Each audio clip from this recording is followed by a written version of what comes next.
Эгерде Ачык Акыйкат каналында биринчи жолу болсоңуз, каналга катталып, мага жакты деген белгини басып, ой пикири калтырууну унутпаңыз.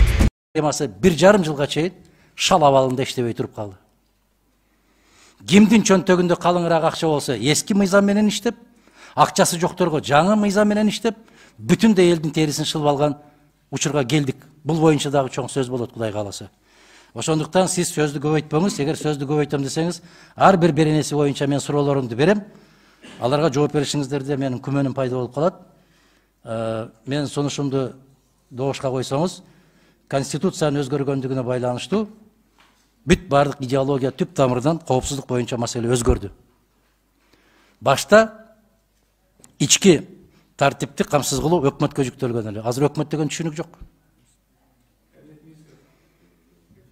Качан өзгөрттүңөр? Качан өзгөрттүңөр? Биринчи окууда качан кабыл алынган? Жок, кечирип коебуз. Жок. Концепциясынан баштап аягына чейин мунун бүт баарын кайрадан карап чыгышыбыз керек, зарыл. Бизге урматтуу кесиптештер, ар бир жыйынга барганда, жолугушууга барганда соттун абалы боюнча, милициянын абалы боюнча, прокуратуранын абалы боюнча ыйлабаган инсан калган жок Кыргызстанда. Боздобогон, сыздабаган киши калган жок. Мына Өзбекстандын президенти Шавкат Мирзиёев мырза келгенде биринчи жыйын өткөргөндө айткан. Прокуратура кызматкерлерине кайрылып, канымды гана ичкенсиңер деди, харамалар, канымды гана ичкенсиңер деди. Бул менин сөзүм эмес, Өзбекстан президентинин сөзү. Мына дал ошондой жагдай бүгүн Кыргызстанда түзүлгөн. Биз түйүнөн баштап башкадан карап чыгышыбыз керек. Түйүнөн баштап биздин коопсуздук кызматкерлери элибиздин коопсуздугун камсыз кылат деген идеологияга өтүшүбүз керек. Ошон үчүн Жанар Кубанычбекович, менин сунушумду добушка коюң, өтпөй калса талкууну улантабыз, анда берене боюнча кетебиз. Рахмат.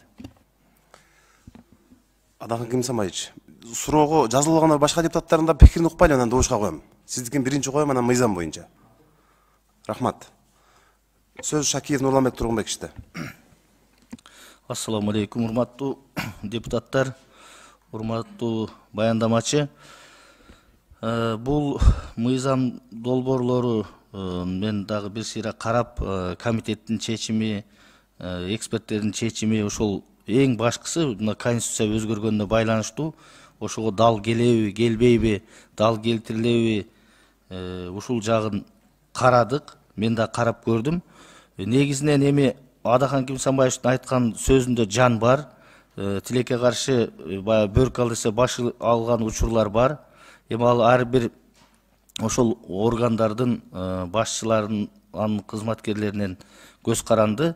Биз эң башкысы ушу мыйзамды так туура аткарышыбыз керек да. Анткени дегенде бардык нерсе ушул мыйзамга байланыштуу болуш керек. Эгер ушул мыйзам чийки болсо, жанагы айткан маселелер болсо, буну экинчи окууда сөзсүз ушул нерселер менен толукталыш керек. Мен айтат элем, азыр эми канчалык деңгээлде зарылчылдыгы бар, аркага тартып, баары бир биз ишти башташыбыз керек да. Бул мыйзам иштеш керек. Ошон үчүн биз азыр концепциясын Адахан Кимсамаевич, эгерде биринчи окууга карап бере берели, экинчи окууда ушул айтылган сөздөрдүн бардыгын карайлы. Мен сизге толук кошулам көп айткан сөздөрүңүзгө. Бирок мен принципиалдуу түрдө бул мыйзамды карап туруп, экинчи окууда биздин да айта турган сөздөрүбүз бар. Сөзсүз. Ошон үчүн мен айтат элем, бул мыйзамды биринчи окууда караганга биз макул болсок, эртерээк иш алдыга жылат эле да. Рахмат. Чоң рахмат. Суроо болгон жок, бул сунуш болду. Кезектеги сөз Атажанов Ырысбек Исламовичте. Рахмат. Саламатсыздар, урматтуу кесиптештер, урматтуу жыйын катышуучулары. Бул мыйзам долбоорун өткөрүш керек. Мен да окуп чыктым, таанышып чыктым. Анан эми бизде 30 жылдык тарыхты айтканда кадровый чекстер жасабаган иштер жасалып атат азыр. Мына коом өзгөргөндөн бери 1 жылда, 1,5 жылда өтө чоң өзгөрүүлөр болуп атат. Мен эми Адахан Кимсамаевичтин сөзүнө кошулбайм. Айткан сөздөр ушул 30 жылдык тарыхта болуп келген. Ошол эле мезгилде Улуттук коопсуздук комитетинин төрагасы урматтуу генерал Камчек Кыдыршаев өтө чоң өзгөрүүлөр жасап атат. Андай бирөөлөрдү коркутуп, андай эмес, мыйзам чегинде иштеп атат. Урматтуу кесиптештер, ушу долбоорду колдогонго суранып кетет элем мен дагы. Рахмат. Добуш менен чечсек. Добушка койсоңуз, добуш менен чечели. Туура, баары добуш менен чечилет. Азыркы сөз Султанбекова Чолпон Алиевна сизде. Рахмат, саламатсыздар, урматтуу депутаттар, чакырылгандар. Эми албетте буну колдошубуз керек, бирок мына үстүдө айткан менин коллегаларыма кошулуп кетким келип атат да. Мына алсак, президент аппаратынын өзүнүн корутундусунда мыйзам долбоорунун концепциясы муну болсо карап чыгыш керек, өзүнүн укуктарынан чыгып кетиптир деген неме берилген эле да долбоордо. Анан кийинкиси конституция өзгөрдү. Бул мыйзам бизге 18-жылы кирген. 10 октябрда. Азыр 22 жыл болуп атат. Бул уже 4 жыл өтүп кетип атат да. Андан 4 жылдын ичинде биз конституцияны алмаштырдык, президентти алмаштырдык, бийликтин немесин алмаштырдык. Принцип өзгөрдү. Мен дагы эми байкыл колдоп берейин, бирок ушундай бир чоң маселелер бар да. Анан бул жөнөкөй эле кезектеги эле мыйзам эмес да бул. Бул мыйзам биздин тагдырыбызды чече турган ар бир жарандын тагдырына тие турган мыйзамдар болуп атпайбы? Маселе ушуда болуп атат да.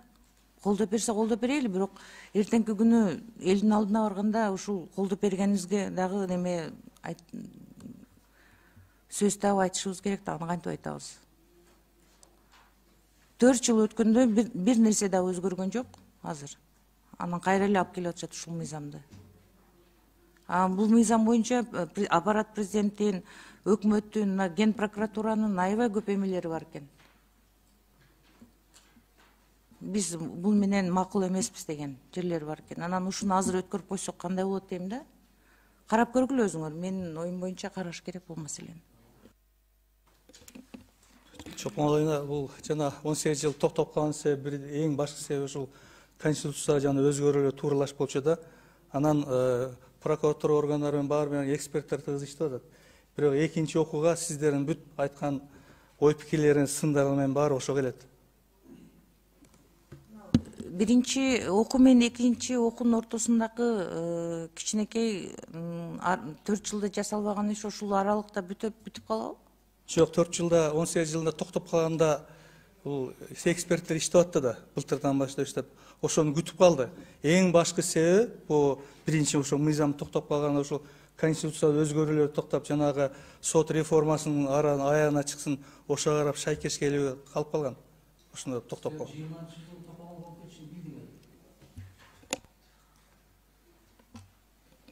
Жок, азыр кызык да мына жооп берип аткан.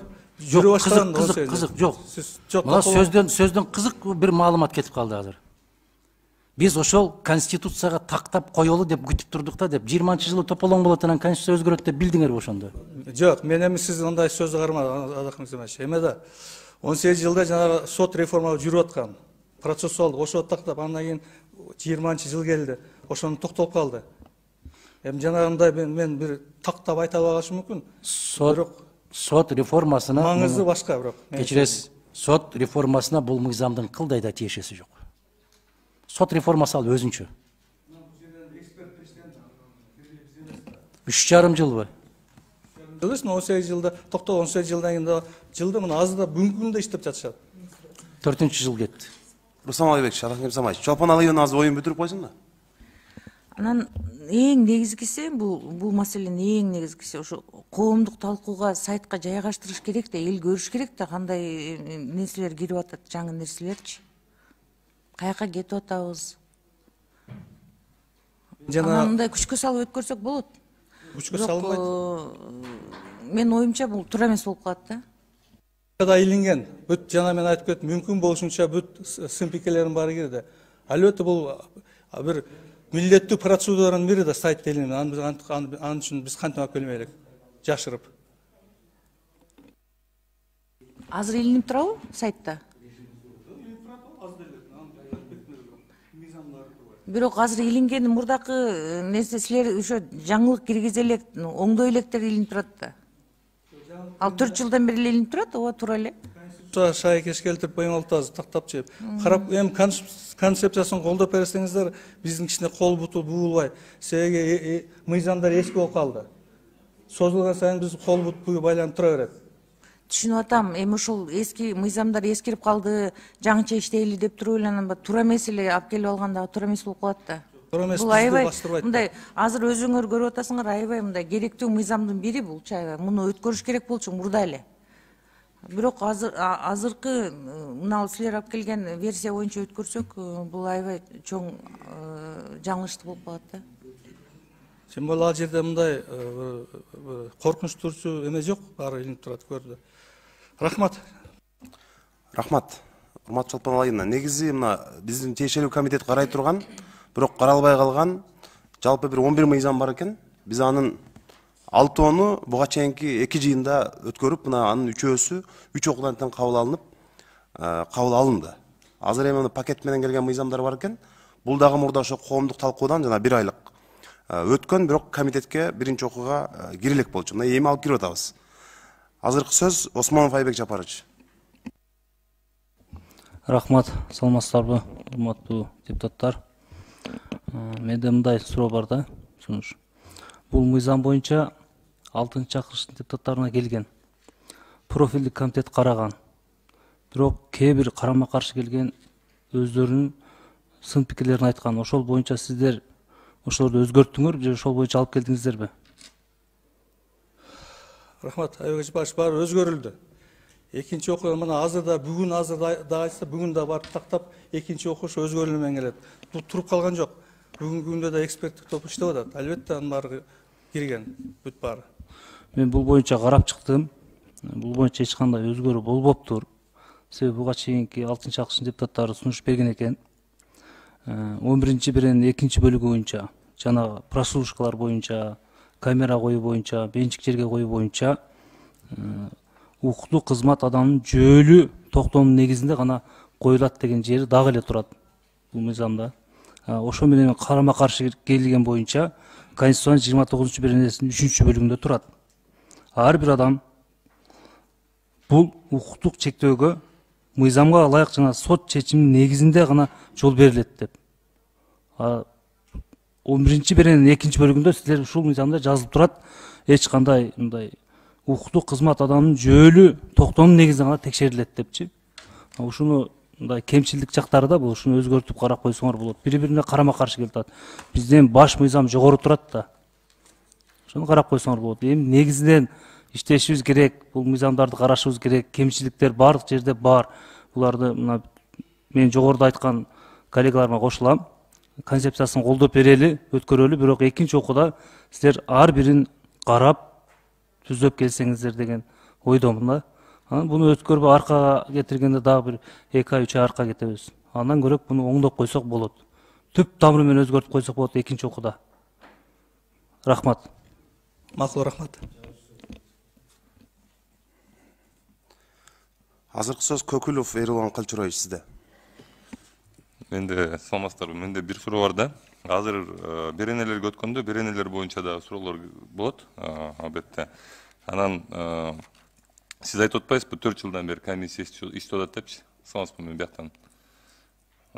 Комиссия иштеп атат деп, анан комиссия ушул элементарно биринчи окууга алып келатканда правительство деген эме, правительством Кыргызской республики дегенде кабинет министров алмаштыра албай койду 4 жылда. Койсо дачы. Саламатсыздарбы, УКМК Жумабаев. Бул мыйзам долбоорлор азыр биринчи окууда каралып атат да. Буга чейинки берилген ошо 6-чакырым депутаттар жана комитет караган сунуштун баары экинчи окууга каралат. Комитет менен чогуу иштегенбиз. Ушу кабинет министрдин баарын жаңы конституцияга ылайык келтирүүчү сунуштун баары даяр. Анын баарын экинчи окууга сунушталат. Мен кечирим сурайм, мен депутат катарында, эл өкүлү катары айтып атам да, мага мисалы келген кагазда азыр ошондой эле жазылып турат да. Анан кийин мен кантип добуш берейин? Эгер силердин кагазыңарда башка нерсе болуп атса, менин кагазымда башка нерсе болуп атса, кантип добуш берейин азыр? Уруксатпы? Туура, биз азыр каралып аткан редакциясында ошондой. Бирок азыр биринчи окууда жогорку кеңештин регламентине ылайык биз өзгөртө албайбыз да. Экинчи окууга ал сын пикирлер берилген, башка комитеттерде айтылган. Рахмат. Мында кезексиз айтып коюшка туура келет да, жигиттергечи. Силер Кыргыз Республикасынын жогорку кеңешинин регламентин жакшыраак билесиңерби? Биринчи окууга дегенден кийин биринчи окууда кабыл алынган болсо, экинчи окуудагы режим менен кетет. Экинчи окуудагы режимде редакциясын өзгөртүү киргизе албайсыз, сиз концепциясын эмес. Кайдагы нерселерди айтып атсаңар силер? Биринчи окууда кабыл алынганда, биринчи окуу мезгилинде айтылган гана сын пикирлерди киргизгенге укугуңар бар. А башкасын киргизе албайсыңар силер. Эми баары калып ошол регламентти окутасыңарбы келип? Же жаттап алдыңарбы биринчи окуу режим, экинчи окуу дегенди? Андай болбойт. Азыр ошон үчүн жанагы түшүнүктүүрөөк болуп мен убакытты кыскараак пайдаланайын дедим. Түшүнүктүүрөөк болуш үчүн андай жарыш сөз ачсаңыз, жарыш сөзгө жазып коюңуз мени. Жарыш сөзгө жазып койдум. Мен да ошол айтып коеюн деген кемчиликтер көп экен аябай. Ошолорду кичине оңдоп койсоңор, мына азыр Эрлан да жакшы сөз айтты. Кемчиликтер көп экен да. Ошол маселени кичине оңдоп койсо, то просто неудобно. Мен ошол маселени айтып коеюн деп элегем, кемчиликтер көп экен аябай депчи.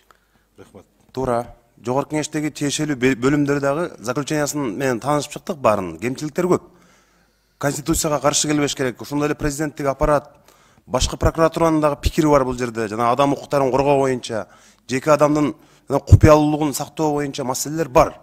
Бирок мен дагы ойлоп атам, урматтуу депутат, комитет эми жалпы жыйынга 90 депутатка алып чыгып берип көрөлү. Ошол жерден дагы ыйлеп, анан кийин ал жердеги депутаттардын дагы бардык сунуштарын топтоп келип туруп, анан экинчи окууга бүт ушунун баарын өзгөртүп келсе, экинчи окуудан анан ушул жерде биз кенен карайбыз. Биринчи окууда чын эле булар азыр биз берилген сунуштардын бардыгын эртең жалпы жыйынга дагы өзгөртө албайт. Биринчи окууду уккандан кийин анан экинчи окууга ошонун баарын өзгөртүп алып келет да. Регламент боюнча чын эле биз ушу 5 жылдан бери эле биринчи окууда сунуштарды алат, экинчи окууга алып келет. Экинчи окууда ошол өзгөртүүлөрдүн бардыгын кабыл алабыз, ошондой эле талап кылабыз. Мына биз айткан маселелердин бардыгын. Азыр четке каксак, 6 айга чейин дагы карай албайбыз. Ошон үчүн 90 депутат, бизден башка да депутаттар бар дейм. Жалпыга коюп берели, талкуулап көрүшсүн. Мен жеке оюм, эми чечимди албетте сиздер өзүңүздөр кабыл аласыздар. Ладно, рахмат. Рахмат. Сөз Кадырбек Нуржиз Кадырбек сизде. Assalamu alaikum, урматтуу Рустам Алайбекович. Негизи өзгөртүүлөр же толуктууларды киргизет да мыйзамга. А сиздер толук бойдон жаңы мыйзам долбоорун алып келип атасыздар да. Эми нормативдик актылар боюнча мыйзамга ылайык 50%дан ашкан мезгилде өзгөрүү толуктуулар. Ошондо жаңы мыйзам катары проект киргизилет деп, ушундай мен билгенден. Ушу зарылдык эмне болду? Мурдагыдан айырмачылык эмнеде? Эмне зарылдык болду? Жаңы мыйзам долбоору түрүндө бизге алып келгенге. Эме улуттук коопсуздук органдары боюнча мыйзам, жана террорго каршы мыйзамдар, мурда колдонгондогу мыйзамдар, анан бүгүнкү күнгө дайындап, мисалы, бул балдарды алыптыр, мен таблицада көрүнүп турат.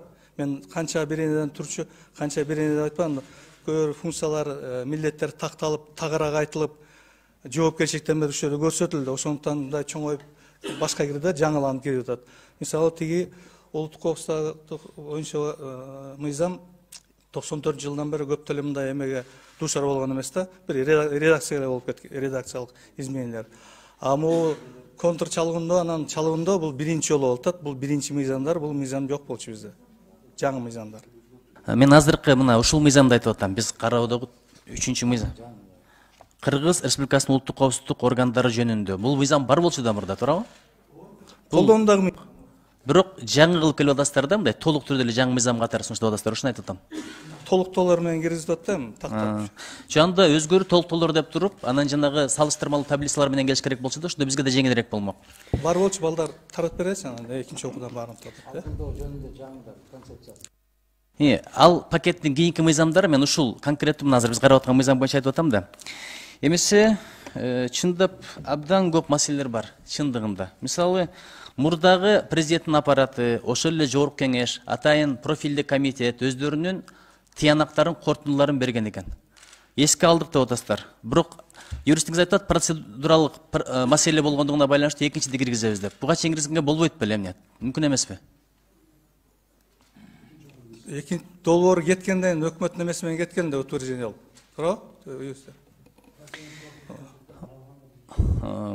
Макул эле, ошол профилдик комитет каралып турган болсо, мурда Никитенко эле, ошонун колу менен буну кайра караш керек, жарабайт дегендей бир тыянак чыккан экен. Мен ошону айтып атам да. Эми караңыз, мисалы коллизия кээде мыйзамдар системасында бир мыйзам менен экинчи мыйзамдын ортосунда коллизия болот да, карама-каршылык. Бул жерде бир статья карасаңыз, 46-беренеде Кыргыз Республикасынын башкы прокурору жана ал ыйгарым укук берген прокурорлор улуттук коопсуздук органдарынын ишине мыйзамдардын так жана бир түрдүү аткарылышын көзөмөлдөйт деп турат. Бирок ошол эле берененин 2-пунктунда улуттук коопсуздук органдарынын ишин уюштуруу, анын тактикасы, методдору жана каражаттары тууралуу маалымат прокурордук көзөмөлгө кирбейт. Мындай бирин-бири жокко чыгарган пункттар болуп атат да. Азыр мен статья боюнча турган болсо, мындай алишендиктер чындыгында абдан көп экен. Мурдагы сунуштар, мурдагы тыянактар, мурдагы корутундулар так эске алынбаптыр да. Анан ошол эле мезгилде баягы жеке менчигине карабай, менчиктин формасына карабай, ар кандай ишкер текшерилет деген норма бар экен. Анан Конституцияда көрсөтүлгөн укуктардан башка укуктары чектелет, убактылуу деген бир нормалар бар экен. Анан жанагы мурда бар беле? Мисалы азыр сиздер коррупция менен күрөшүп бир топ акчаларды өндүрүп атпайсыздарбы? Ошонун 30% кайра улуттук коопсуздук кызматына кирет деген норма мурда бар беле, жок беле? Каражат кайра кайтып келет деген. Бар болчу мурда деле. Бар беле. Чындыгында мындай бир топ эле маселелер бар экен, кандай кылышты дагы кеңешип көрүшүбүз керек. Бирок экинчи окууга сөзсүз түрдө айткандарыңыздарды эске алабыз, оңдойбуз десеңиздер, анда карап көрөлү. Болбосо Адахан Кимсанбаев сунушун колдошко туура келет. Ушул боюнча эмне дей аласыз? Ошо Кадырбек мен бул жерде айтып кеттим, жана мыйзам боюнча көп сүйлөбөйүн. Бул жерде такталып турду жоопкерчилик кандай убакта, кандай жерде адамдын эмеси бир чектелет, укуктары депчи. Конституция 23-беренеге карап турат да. Анан экинчини албетте биз экинчи окууга сиздердин бүт ой пикириңиздин баары такталат, анан киргизебиз. Сиздерден кантип аттап кетебиз бар. Сиздер көрөсүздөр. Колдоп бериңиздер, биз кол бутун байланбасын. 6 ай калып кетебиз дагы. Анан мисалы дагы бир абдан коркунучтуу да, муну карасаңыз, 23-беренин 3-бөлүгүндө 16-пункттун 2-абзацында кызматка жумушка кабыл алууда жарандарга ушул мыйзамда белгиленген иштен өзгөчөлүктөрүн эске алуу менен ыйгарым укуктуу мамлекеттик органдын жетекчиси тарабынан аныкталуучу кошумча талаптар коюлушу мүмкүн. Мындай бекитилген атайын формалар бар, талаптар бар кызматка кабыл алууда. Бирок кызматтын төрагасы өзү каалаган талаптарды кошуп койсо болот экен да кызматка алууда. Бул өзүнчө подзаконный акт болот. Албетте мен мына сиңсем, менде көп мисалы чектөөлөр бар. Мен көп нерсени айта албайм, дей албайм, көп жерден күлө албайм. Ошолда менин укугумду чектеген болот да. Мен ошону кирерде айтам, тияка урбайсың, бияка урбайсың деп багат. Мен ошо кол коюп берем. Эгер ушул тескемени бузса, мен кызматтан кетем деп. Кызматтын эми атайын кызматтын жаратылышы ушул экен. Бул кийин бизден кийин да болот. Ошол чектөөлөр, мен ошол чектөөгө мен макул десем, ошол кызматка кирем. Эгер макул деп койсом, кирбейт анда. Рустам Алабекович, сиз экөөбүз Иман фондунда жүргөндө иштешкенбиз. Сиздин кесипкөйлүгүңүздү сыйлайм. Адамгерчилигиңиз, адамдарга мамилеңиз, менежерлигиңиз бар. Бирок кеп сизде эмес. Мыйзам калат, сиз кетесиз. Сиздин ордуңузга башка адамдар келет. Адамдык фактор деген бар. Авир болбосо, ыйман болбосо, кыянаттыкка даяр болсо, ушул мыйзамдарды пайдаланып эмне кылышын элестетип атасызбы? Бул жанагы бүт биздеги тескемен нускаманын баары мыйзамга туура келиш керек. Эгер мыйзамдын кандай бир жана бузула турган болсо, кандай бир жетекчи болсо дагы барбайт. Мыйзамга тууралап калат. Ошого карап. Рахмат чоң. Чоң рахмат. Азыр Адахан Кимсанбаевичте, анан Нурлан Тургунбаевич сизде. Кечирип коесуз, Адахан Кимсанбаевич. Чыңгыз Азаматович. Сизде кечирип коесуз мен. Рахмат. Саламатсыздарбы, урматтуу кесиптештер, урматтуу бүгүнкү жыйындын катышуучулары, урматтуу Рустам Алабекович. Биз азыр каралып аткан мыйзамдын долбоору боюнча ар кандай сын пикирлер, ар кандай пикирлер айтылды. менимче бир аз экинчи боло турган экинчи окууда биз карайбыз деп мындай сөздөр өтө эрте. Азыр биринчи окууда концепция жагынан биз тийиштүү өзгөрүүлөрдү киргизип коюшубуз керек. Ошон үчүн юридикалык техника жагынан ушул мыйзамда эгер биз карасак көп кемчиликтер келтирилген. Ушул жагынан оңдоолорду киргизип коюш керек сөзсүз түрдө. Бирок биринчи окууда биз концепция жагынан менден бир сунушум бар. Жанарбек Коножбекович, биздин комитеттин чечимине тийиштүү сунуш киргизип коюп элеби? Комитет тегерек үстөлдө өткөрүп, концепция жагынан еще дагы доработканы жасап, а так жалпысынан процессти токтобой бар бир биз ушул мыйзамды карашыбыз керек. Биздин УКМК үзгүлтүксүз иштеши керек. Коопсуздук маселелер күн сайын чыгат, алар сапаттуу иштеш керек. Тем более 7-чи чакырылышта кабылына турган мыйзамдар сапаттуу болуш керек. Сапаттуу болуш үчүн биз бүт жагынан пикирлерди, сын пикирлерди эске алып, тийиштүү жакшы өзгөрүүлөрдү жана оңдоолорду киргизип коюшубуз керек. Ошон үчүн чечимге бир пунктту киргизип коюп элеби? Тегерек үстөлдө уюштуруп, жарандык коом менен акылдашып, жана сиз азыр айтканыңыздай 90 депутат бар. Ким кааласа ошол тегерек үстөлдө катышсын, өзүнүн сунуштарды киргизип койсун. Рахмат. Аппарат эске алсаңыздар, анткени добушка койготканда депутаттардын айткан сунуштары менен бирге деп туруп чечимге киргизип, ошондой добуш беребиз. Чоң рахмат.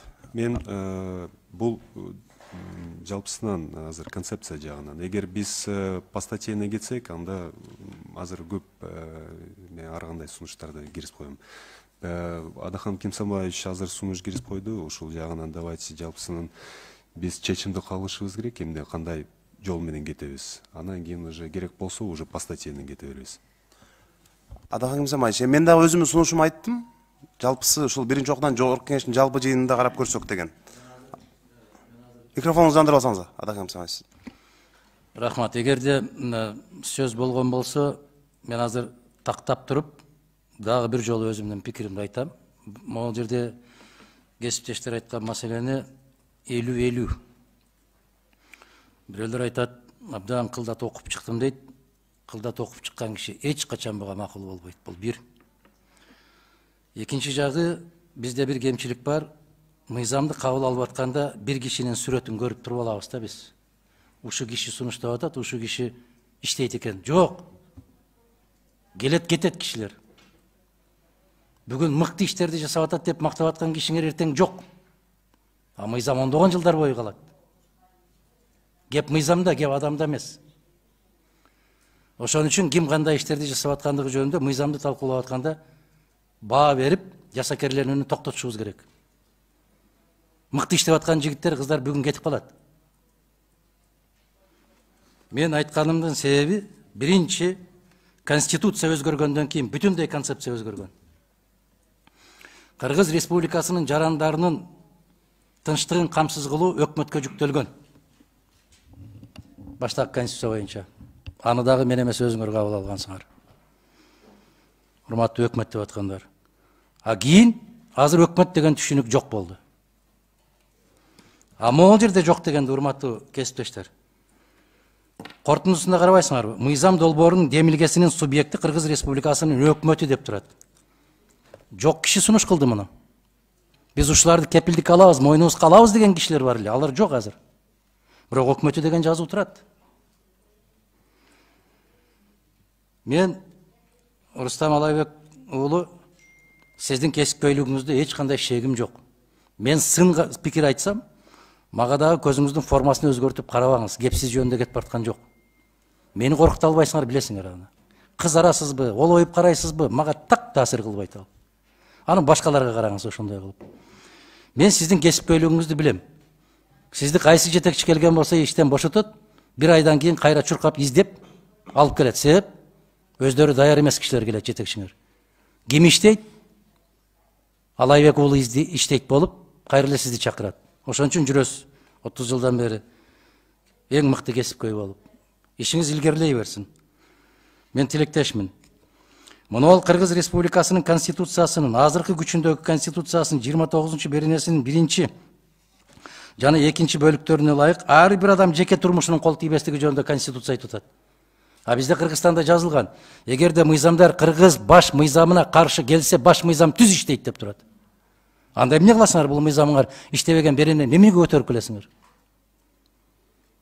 Же түшүнүк менен кетебизби? А сиздердин мыйзамыңыздардын долбоорунда жазылып турат. Биз жашыруун түрдө сүрөткө да тартып алабыз, жашыруун түрдө жазып да алабыз, керек болгон болсо башка нерселерге дагы бара алабыз. Андай болбойт. Эгер Конституцияда адамдык ариет, намысы, кат алышуу, кат беришүүсү, жеке инсандардын сүйлөшүүсү, кечээ мына чыгарып бердиңер, азыр өтө жаман жагдайга кеттиңер. Күйөөсү менен аялдын ортосундагы сөздөн бери чыгарып берип атасыңар. Ушул силердин мамлекеттик кызматты жасап атканыңар. Биз, урматтуу кесиптештер, бүгүн жакшы көрүнөбүз деп алып, эртең өз башыңарга өзүңөр таяк болуп тие турган жагдайларды айтып атам мен. Бүгүн силер депутатсыңар. Эртең кимсиңер? Көчөдө эч ким тааныбаган, салам бербеген бир жаранга айланабыз баарыбыз. А ушул мыйзам биздин үстүбүздөн иштейт. Балдардын үстүнөн иштейт. Кыргыз жарандарынын элдин үстүнөн иштейт ушул. Экинчи маселеси, эң коркунучтуу маселе.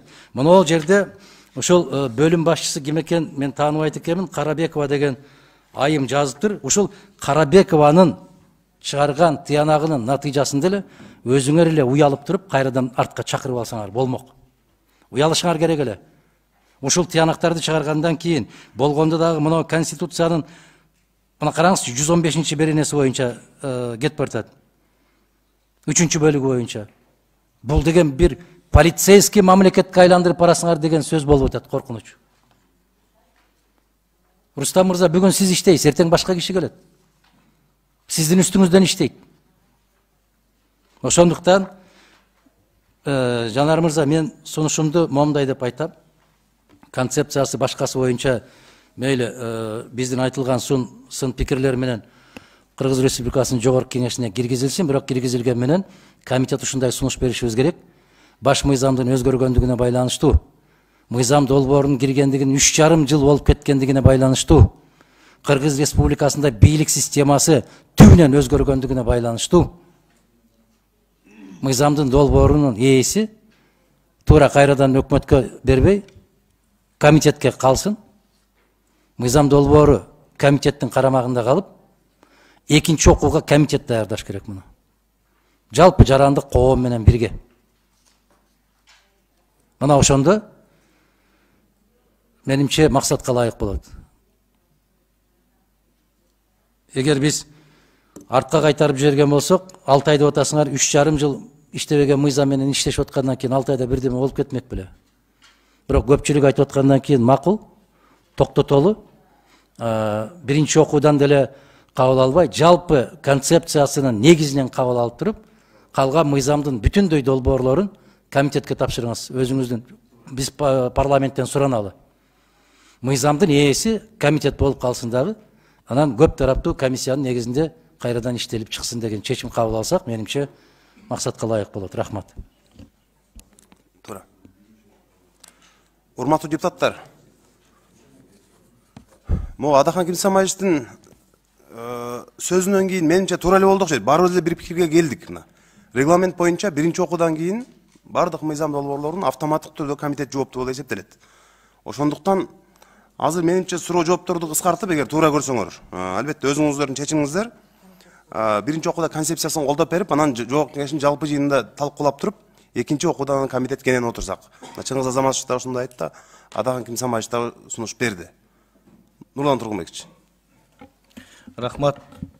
Эми бул жерде албетте жанагы бардык мыйзамдар баш мыйзамга каршы келбеш керек деген түшүнүк да, эреже да бардыгы бар. Бирок тилекке каршы көпчүлүк учурда атайын мыйзамдар баш мыйзамга каршы келген учурлар аябай көп.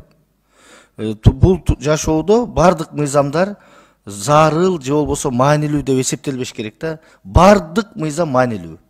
Бардык мыйзам зарыл. Бирок анткени менен мына ушул жана сын пикирлердин көпчүлүгү туура айтылды. Эми ошонун бардыгын жанагы жалпы жыйынга алып чыкканда биринчи окууда сөзсүз айтылыш керек мунун баары. Сиздер да ошол боюнча карап биргеликте жанагы айтылып аткан кемчиликтердин баарын жоюшубуз керек да. Анан эң башкысы ошол 4 жыл болобу, 2 жыл болобу ошо токтоп калганда эмес, биз алдыга карай жылышыбыз керек. Туура Адахан Кюсомович, сиз туура түшүнүп, туура неметип атасыз. Муну биз жылдырышыбыз керек да, жылбаган мыйзамды жылдырышыбыз керек. Бул иштеш керек, жаңыланып иштеш керек. Ошон үчүн добушка коюп эле жанагы айтылган сунуштардын негизинде корутунду кылып кое берсек болот деп ойлойм. Рахмат. Чоң рахмат.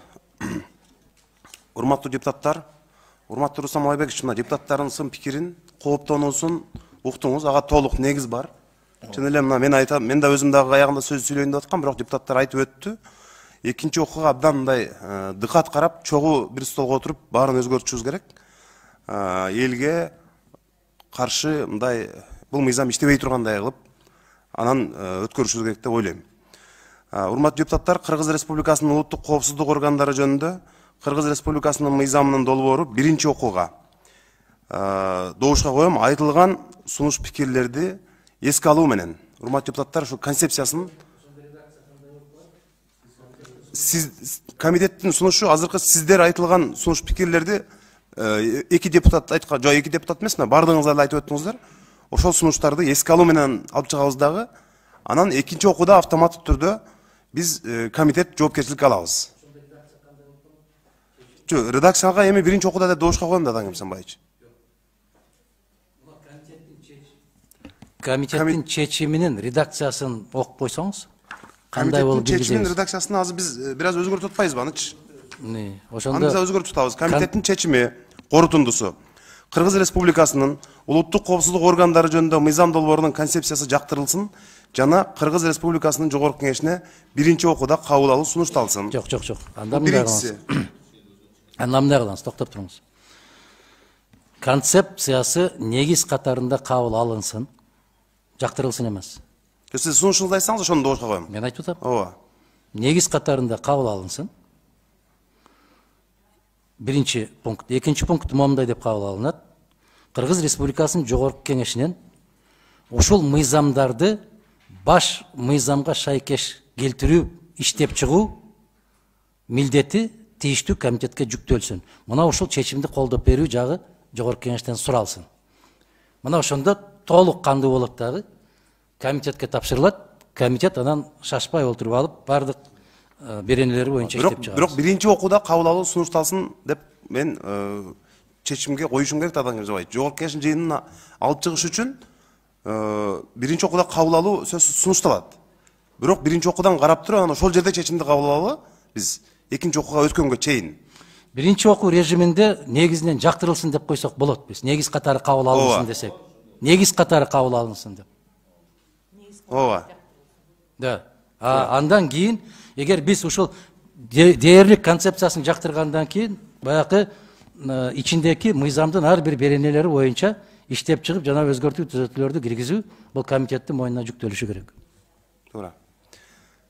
Кыргыз Республикасынын улуттук коопсуздук органдары жөнүндө мыйзам долбоорунун концепциясы биринчи окууда негиз катары жактырылсын жана Кыргыз Республикасынын жогорку кеңешине биринчи окууда кабыл алуу сунушталсын. Мына ушинтип добушка коюн, урматтуу депутаттар. Ким макул? Айтылган сунуштарды эске алуу менен дегенде ичине кирет. Азыр аппарат бизге жазып берет. Биз ошону менен жогорку кеңешке алып чыгабыз. Урматтуу депутаттар, ким макул? Азыр кечирип коебуз. Чыңгыз мырзанын айтканы өтө маанилүү да, абдан маанилүү. Неге? Себеп биз мамлекетчил инсандар катарында бир көз караш менен карайбыз. Жарандык коом башка көз менен карайт. Жарандык коомдун позициясы такыр башкачараак болот. Ошондуктан Чыңгыз мырзанын айтып аткандыгын сөзсүз түрдө жазуу жүзүндө киргизишибиз керек дагы. Бул төгөрөк стол өтүп, жалпы жанагындай бир болбосо 1-2 жолу өтүшү мүмкүн төгөрөк стол. Биз азыр ушул Жалпы палатасына ушундай сыяктуу формулировканы чыгарбай биз өзүбүзгө милдет катары эме алып коелу, чечели өзүбүз комитеттин алкагында ушул процесс. Сиз парламенттик угуу жөнүндө айтып атасызбы? Жок, комитеттин чечими биз өзүбүз ушундай эме алып барайлы, өзүбүз эме кимдер кааласа биздин кесиптештерибиз чакырып коюп, тегерек стөлдү биз өткөрсөк болот. Бирок чечимге киргизбейсиз дегенде бул биз өзүбүзгө азыр эме жүктөп атабыз. Рас, комитетке өттүбү? Комитет кандай ыкма менен экинчи окууга даярдайт, аны өзүбүз чечели. Туура. Бул автоматтык түрдө регламент боюнча биринчи окууда кабыл алынгандан кийин жооптуу бул комитет болуп карайт. Регламентте ошентип так жазылган.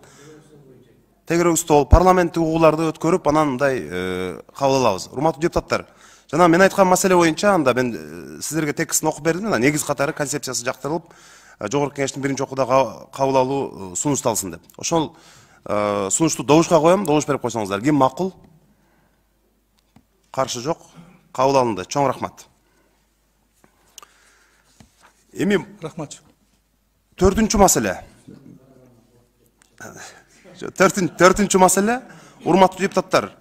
Биз эми бардын чогуу алып чыгабыз да жогорку кеңешке ирети менен. Ошондуктан эми төртүнчү маселеге да өзүнчө добуш беришибиз керек болот. Чалгындоо жана контур чалгындоо ишинин маселелери боюнча Кыргыз Республикасынын айрым мыйзам актыларына өзгөртүүлөрдү киргизүү жөнүндө Кыргыз Республикасынын мыйзамынын долбоору. Бул мыйзам долбоору дагы биринчи окууга киргизилип атат. Демилгечи министрлер кабинети, баяндамачы Улуттук коопсуздук мамлекеттик комитетинин төрагасынын орун басары Мамасадыков Рустам Алайбекович. Туура, баарын эле ошентпейлиби Адан Нысанбаевич? Баарын эле, ар бирине токтолуп отурганын кереги жок. Ошондо сиздер айтсаңыздар, жөндүү болот да. Чоң рахмат. Урматтуу депутаттар, мына аталган мыйзам долбоорундагы биринчи окууда концепциясын негиз катары кабыл алып, жогорку кеңештин жыйынына чыгаруу жөнүндө маселени добушка коем. Ким макул? Макул, каршы жок, кабыл алынды. Ошондой эле мына 5-чи маселе, контур чалгындоо иши жөнүндө. Анда 5-чи маселени дагы күн тартибиндеги 6-чы, 7-чи маселени. Мына 3 маселе калды. Экөөнү өзүнчө добуш берип койдук. Анда жалпысынан пакет менен эле добушка коеюн. Ооба. Концепциясын баа негиз катары жактырып, анан биринчи окууда кароо жогорку кеңештин жалпы жыйынына сунушталсын деп. Ким макул, урматтуу депутаттар? Баары макул, каршы жок. Чоң рахмат. Рустам Алайбекович, бардык айтылган сунуштарды эске алып, бул мыйзам долбоорунун үстүнөн жакшы иштейсиздер деген ойдобуз. Рахмат. Рахмат чоң, колдоңузга рахмат.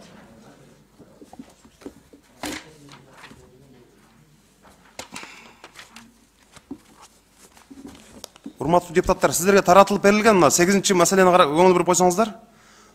Парламенттер аралык жана эл аралык уюмдарда туруктуу депутаттык делегациялардын курамдарын жана чет өлкөлөрдүн парламенттери менен кызматташтык боюнча парламенттер аралык комиссиялардын кыргыз тарабынын курамдарын түзүү боюнча Кыргыз Республикасынын жогорку кеңешинин токтомдорунун долбоору. Демилгечи биздин комитет сиздердин алдыңыздарга баары таратылып берилген. Депутаттык достук группаларга бардыгы биз фракцияларга кат жолдогонбуз.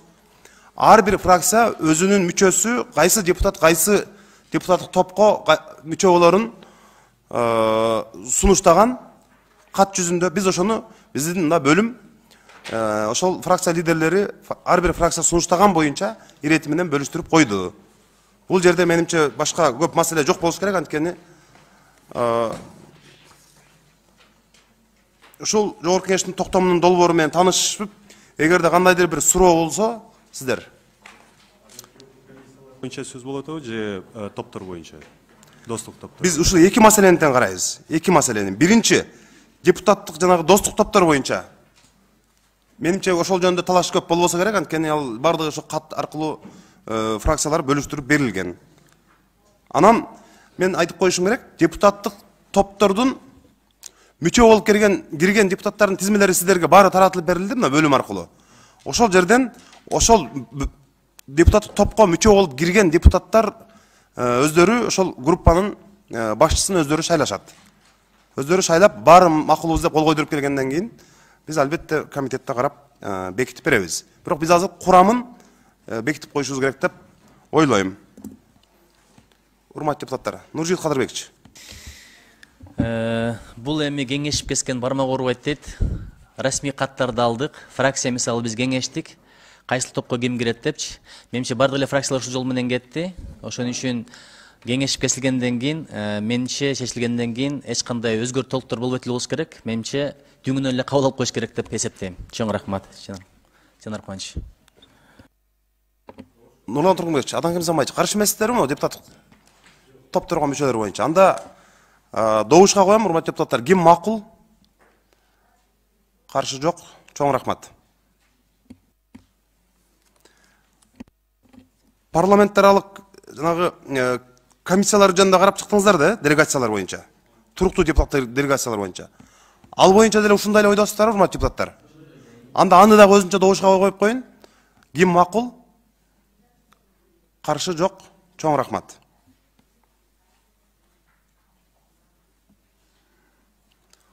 Урматтуу депутаттар, бүгүн абдан жемиштүү иштедик. Ушуну менен бүгүнкү комитеттин жыйыны аяктады. Барыңыздарга, ишиңиздерге ийгилик каалайм. Чоң рахмат.